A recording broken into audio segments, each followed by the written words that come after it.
My name is Annemieke Wilcox, and I'm a third-year resident at the University of Connecticut. My presentation is entitled Identification of Juvenile Cystic Adenomyoma Using 3D Ultrasound, a report of 2 cases. Before I begin, I would like to acknowledge my co-authors, Dr. Megan Schmidt and Dr. Danielle Luciano. In this presentation, I will first provide an introduction of juvenile cystic adenomyomas, including the definition and clinical presentation. I will then discuss the diagnostic criteria and methods of diagnosis, including 3D ultrasound.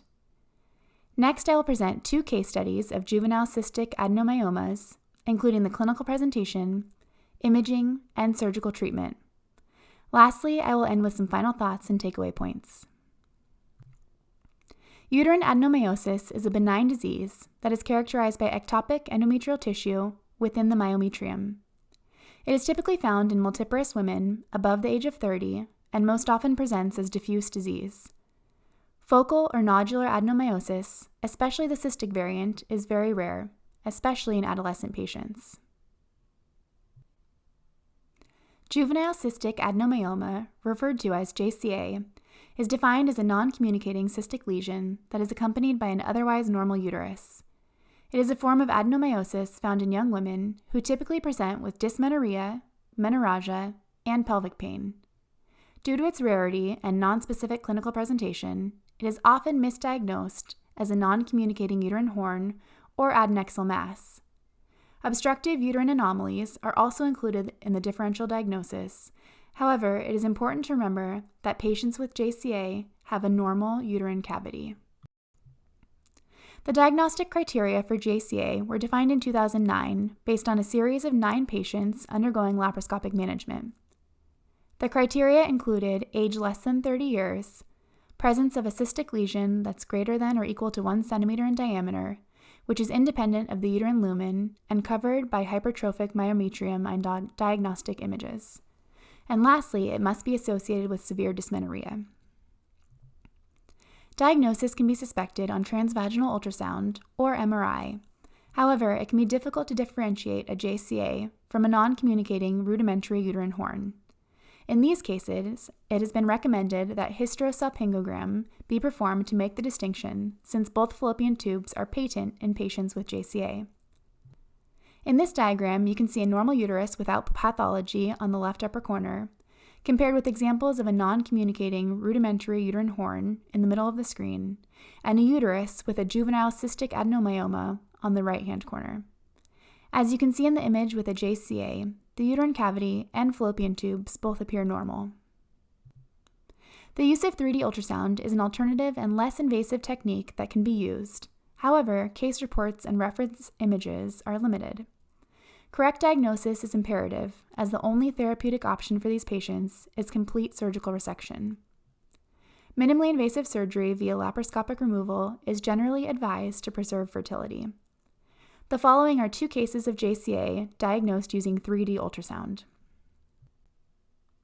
Our first case is that of an 18-year-old G0 female with a history of severe dysmenorrhea since she began menarche at age 13. She was referred to our office with a remote childhood diagnosis of a non-communicating left uterine horn.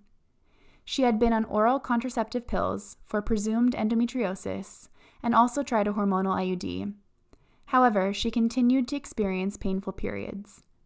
A recent MRI showed a 2.3 by 1.8 centimeter peripherally enhancing nodule containing blood products located between the uterus and the left ovary.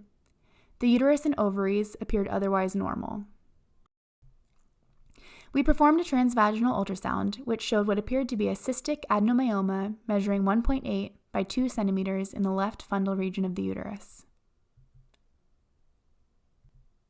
3D volume rendered images also revealed a normal uterine cavity. The adenomyoma was noted to be non-communicating with the endometrial cavity and located on the left side just below the fundus, consistent with a juvenile cystic adenomyoma. Again, you can see a normal uterine cavity and the non-communicating adenomyoma.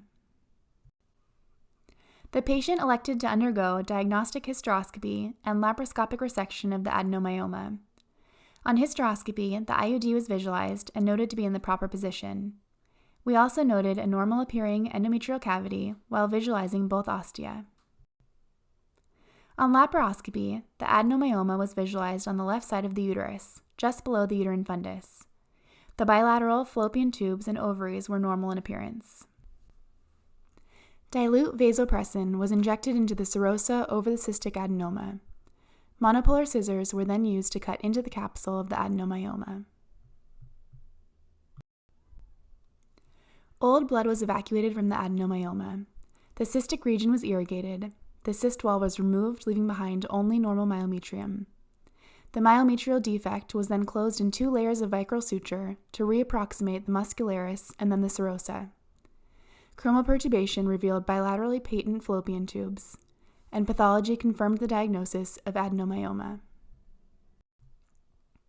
Our second case involves an 18-year-old G0 female with a long history of pelvic pain, unresponsive to medical management, including oral contraceptives and a hormonal IUD.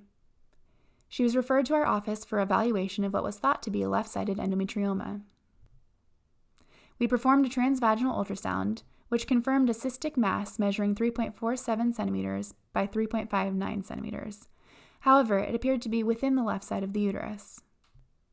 3D volume rendered images confirmed that the cystic region was within the myometrium and not the adenexa. The uterine cavity appeared normal, consistent with a juvenile cystic adenomyoma. The patient elected to undergo diagnostic hysteroscopy and laparoscopic resection of the adenomyoma. Hysteroscopy confirmed a normal-appearing uterine cavity with normal-appearing ostia bilaterally. Upon laparoscopy, the cystic adenomyoma was identified at the left fundal region of the uterus near the round ligament. The ovaries and fallopian tubes appeared normal bilaterally. To begin resection of the adenomyoma, dilute vasopressin was injected into the serosa overlying the adenomyoma. Monopolar scissors were used to cut into the capsule, and the adenomyoma was shelled out and removed using a laparoscopic tenaculum. Pieces of the adenomyoma were removed until only normal myometrium was noted. The defect was irrigated and then closed with a layer of O-vicral suture at the muscle and a running stitch of 2O-vicral at the serosa. At the conclusion of the case, no bleeding was noted from the incision, and the incision was well reapproximated. Chromoperturbation revealed bilateral tubal patency. Pathology confirmed the diagnosis of adenomyoma. As in both of these case studies, JCAs are often initially misdiagnosed, causing delays in appropriate treatment. These cases show that 3D ultrasound is a useful diagnostic tool in distinguishing JCA from other gynecologic pathology and Müllerian anomalies. There are very few case reports in the literature showing the use of 3D ultrasound in diagnosing JCA. In this report, hysteroscopy confirmed a normal uterine cavity, laparoscopy confirmed the uterine cystic lesion, normal ovaries, and bilateral patent tubes, and pathology confirmed the diagnosis of adenomyoma. Although JCA is rare, it is likely underrecognized and should be on the differential diagnosis for any young woman with severe dysmenorrhea. Interestingly, neither patient showed signs of endometriosis on laparoscopy, suggesting that JCA may not be a subtype of adenomyosis. JCA has also been described as an accessory and cavitated uterine mass. Both the European Society of Human Reproduction and Embryology and the American Society for Reproductive Medicine have recognized 3D ultrasound to be equally effective as MRI in diagnosing uterine anomalies. JCA, as shown by this report, can also be accurately diagnosed by 3D volume rendered pictures. Thank you for listening to our case presentation on the identification of juvenile cystic adenomyoma using 3D ultrasound. Please feel free to contact me with any questions. Thank you.